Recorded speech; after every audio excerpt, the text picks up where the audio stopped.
अनिका अनिका अनिका अनिका अनिका तुम सुन रही हो ना मेरी बात?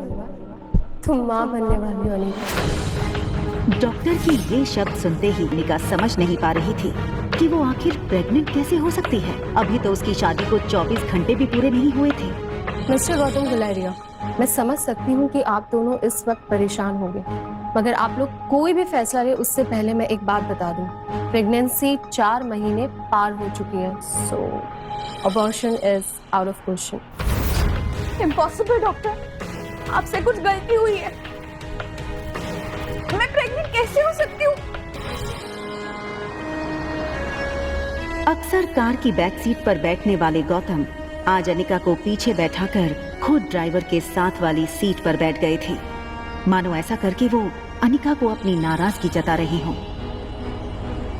अनिका जानती थी कि एक बेटी होने के नाते आज उसने अपने पिता को दुनिया का सबसे बड़ा दुख दिया था, एक बिन ब्याही माँ बनकर। इतना दुख उन्हें अनिका की माँ के गुजरने पर भी नहीं हुआ होगा। अनिका को ऐसा लग रहा था मानो आज मनाली का हर इंसान उसे सवालिया नजरों से बस एक ही सवाल पूछ रहा हो कि कौन है इस बच्चे का बाप। लेकिन इसका जवाब तो अनिका के पास भी नहीं था। गुलेरिया हाउस ब्रिटिश के जमाने का मकान था। कहा जाता था यहाँ इंग्लैंड के अधिकारी वेकेशन मनाने आते थे, लेकिन अच्छे से मेंटेन न करने की वजह से पिछले कुछ सालों से थोड़ा बंजर सा लगने लगा था।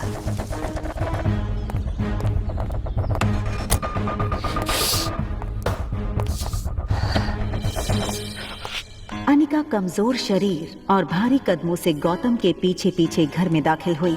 बिन माँ की पली बड़ी अनिका को आज सबसे ज्यादा जरूरत थी तो उसके पापा के इमोशनल सपोर्ट की। मुश्किल से एक मौका मिला था हमें हमारी जिंदगी फिर से बेहतर बनाने का। नसीब वाली थी तुम जो तुम्हारी डोगरा खानदान के इकलौते वारिस कुणाल डोगरा से शादी हुई थी। You know, कितने पावरफुल लोग हैं। मनाली का सबसे पावरफुल खानदान डोगराज। हमारे सारे कर्ज, पेंडिंग कोर्ट केस, हमारी हर तकलीफ से हमें बाहर निकाला था उन लोगों। लेकिन शादी के 24 घंटे में ही तुमने हमारी जिंदगी वापस से जहन्नुम बना दी। उन लोगों को अगर तुम्हारे इस कारनामे के बारे में पता चलेगा तो पता नहीं क्या होगा। और तुम्हारी छोटी बहन कामिनी, उससे कौन शादी करेगा? भले ही वो तुम्हारी सौतेली बहन हो, लेकिन तुम्हारे इस कारनामे की वजह से उसकी भी तो बदनामी होगी।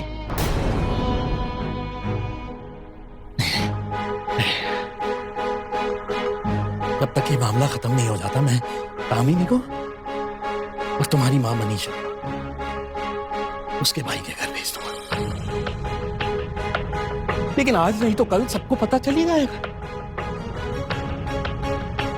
आज तुम भी अपनी मां के साथ ही। अनिका वो सुन चुकी थी जो गौतम कहते कहते रुक गया था। अगले दिन सुबह गौतम ने घर में लगे सारे सीसीटीवी के पिछले 5 महीने की फुटेज को खंगाला और बारीकी से देखने के बाद वो हैरान रह गया था कि पिछले 5 महीनों से छोटी मोटी बीमारी के चलते अनिका घर के बाहर कहीं गई ही नहीं थी। ये देखकर गौतम का गुस्सा